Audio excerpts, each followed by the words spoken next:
Kalau kita biarkan terus, berapa banyak lagi gadis-gadis yang akan menjadi korbannya? Ayo bakar saja rumahnya. Iya!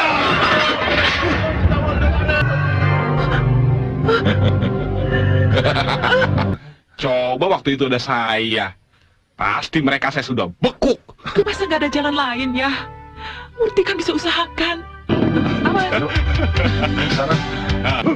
Hei, berhenti! Berhenti bubar!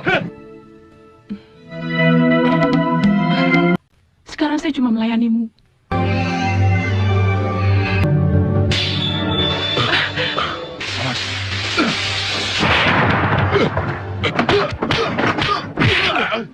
Yusman.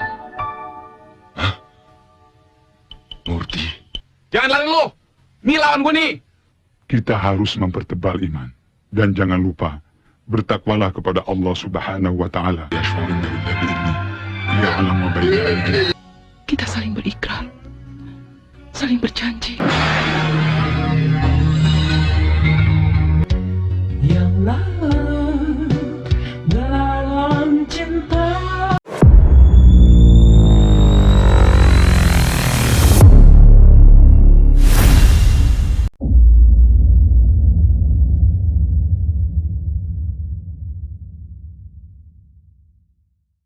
Film dibuka dengan sebuah adegan di mana sekumpulan warga desa yang dipimpin oleh seorang lurah menuju ke suatu tempat.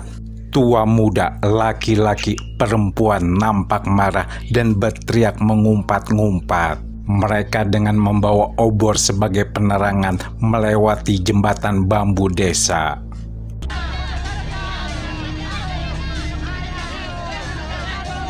Di tempat lain, di sebuah pondok, nampak seorang dukun sedang menerima pasiennya yang seorang gadis. Mbah, agar perkawinan kami dikabulkan oleh orang tuanya. Saya mohon pertolongan Mbah. itu gampang. Asal kau dapat memenuhi semua persyaratannya.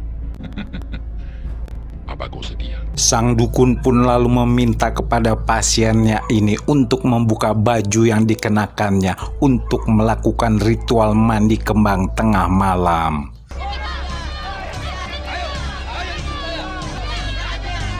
Warga desa yang tadi berbondong-bondong akhirnya sampai di tujuannya, yaitu pondok milik sang dukun. Berhenti! Saya takut. Dia bukanlah sembarangan, Pak. Tapi kita tidak boleh biarkan terus dukun itu merajalela. Warga desa selama ini dibuat resah dan marah atas kelakuan dukun sakti tersebut yang sudah berbuat cabul pada para pasien wanita yang kebanyakan masih gadis ini. Tapi anak-anak kita telah banyak yang menjadi korban. Kalau kita biarkan terus, berapa banyak lagi gadis-gadis yang akan menjadi korbannya? Ayo bakar saja rumahnya. Mereka berkumpul untuk membinasakan sang dukun tersebut dengan mengepung dan mendobrak pintu.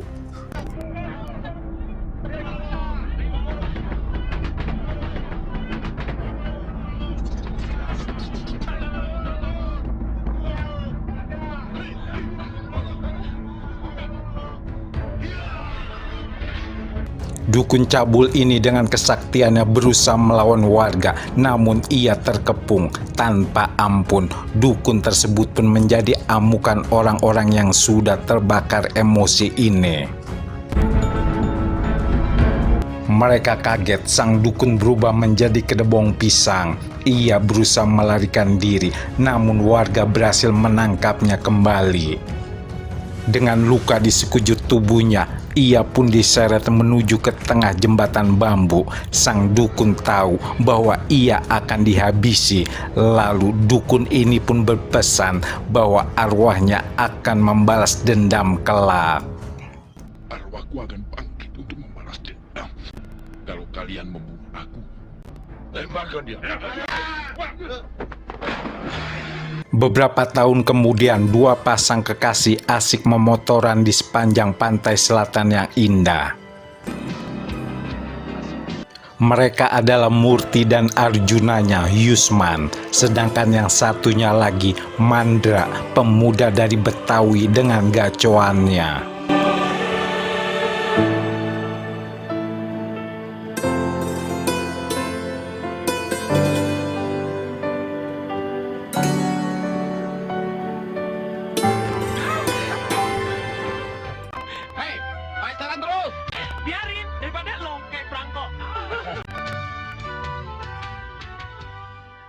Sementara itu di kediaman Murti, ayahnya, Mardali, sedang asik memeriksa laporan keuangan perusahaannya. Ia tak menyadari beberapa orang diam-diam menyatroni rumahnya. Para perampok ini dengan mudah melumpuhkan penghuni rumah. Ibunya Murti terluka, pembantunya tak sadarkan diri, dan Mardali pun tak berdaya.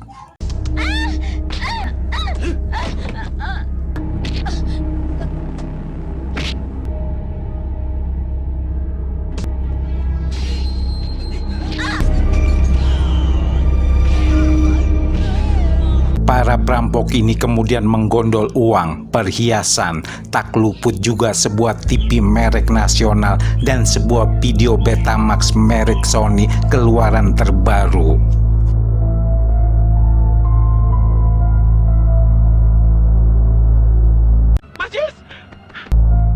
Murti dan Yusman yang baru datang langsung diserang salah seorang perampok tersebut.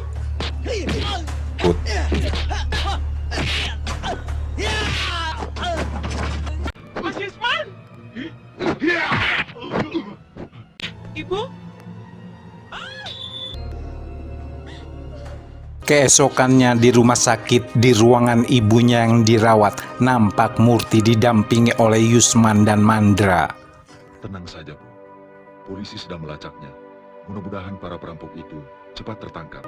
Sementara itu di kamar sebelah, Mardali dijenguk oleh Hamid, pengusaha jahat saingannya selama ini. Soal biaya rumah sakit, biar saya yang tanggung.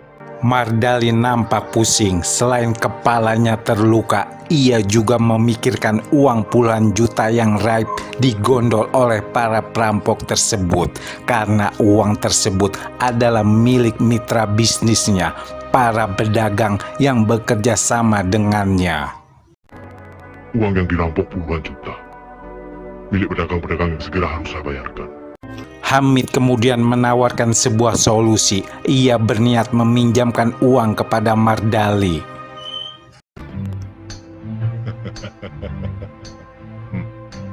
Tanpa pikir panjang, ia pun akhirnya menerima pinjaman tersebut, tentu dengan syarat-syarat tersembunyi. Kalau kurang, bisa saya tambah lagi. Tadi saya lihat Pak Hamid keluar dari sini. Ada apa, Pak? Uang kan? Yusman, tolong bantu Murti untuk urusan itu. Lalu selesaikan pembayaran para pedagang itu. Singkat cerita, Murti kemudian segera menguangkan cek tersebut. Malam harinya, dibantu oleh Yusman, ia pun mendata ulang uang yang harus dibayarkan kepada para pedagang di ruang tamu. Kita selesaikan sekarang saja. Ya, sebaiknya begitu. Sementara itu di ruang tamu, perwakilan pedagang sudah menantinya. Ia pun segera menyerahkannya dan hanya tersisa 3 lembar uang cebanan untuk membayar rumah sakit. Saya permisi dulu. Ya. Mana cukup untuk biaya rumah sakit? Yusman yang baru lepas landas dari rumah Murti, tiba-tiba di jalan motor binternya dipepet oleh sebuah jeep hingga ia pun tersungkur. 3 begundal ini tanpa basa-basi langsung menyerangnya. Terjadilah perkelahian tak seimbang, ia pun hampir kalah jika tidak datang jagoan dari Betawi ini, si Jampang. Maksudnya si Mandra.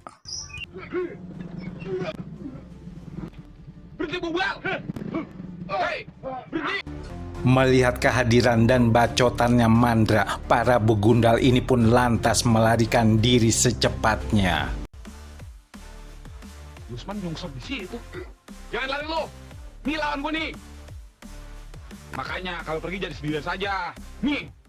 Keesokannya di kamar VIP rumah sakit, Murti nampak kecewa kepada ayahnya yang tiba-tiba menerima lamaran Hamid sebagai bayaran hutangnya. Nyatanya kebaikan Hamid meminjamkan uang adalah modus untuk mendapatkan Murti.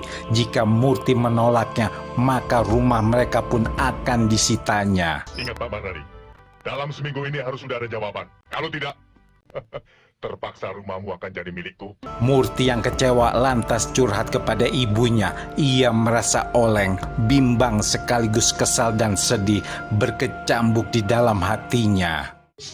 Coba kau renungkan bagaimana kesulitan ayahmu. Murti pun lalu menemui Yusman di sebuah danau yang indah. Di atas sampan sewaan, mereka pun berikrar saling setia dalam cinta yang diikat oleh goresan darah. Kita berdua yang larut dalam cinta, berharap yang terjadi Janji yang telah selama. kita sepakati ini harus kita tepati. Janji yang mereka ucapkan terdengar oleh jasad dukun sakti yang dulu dilempar ke sungai tepat tengah malam di mana bulan purnama nampak. Sang dukun sakti ini pun bangkit diiringi lolongan anjing di kejauhan dan siap membalaskan dendamnya.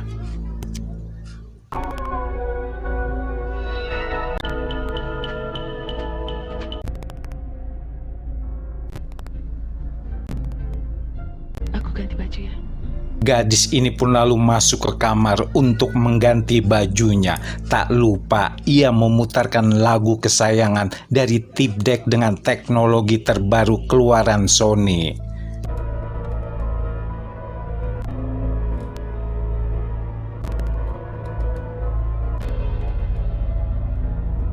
Tiba-tiba muncul si dukun cabul ini, lalu rohnya memasuki tubuh hangat Murti.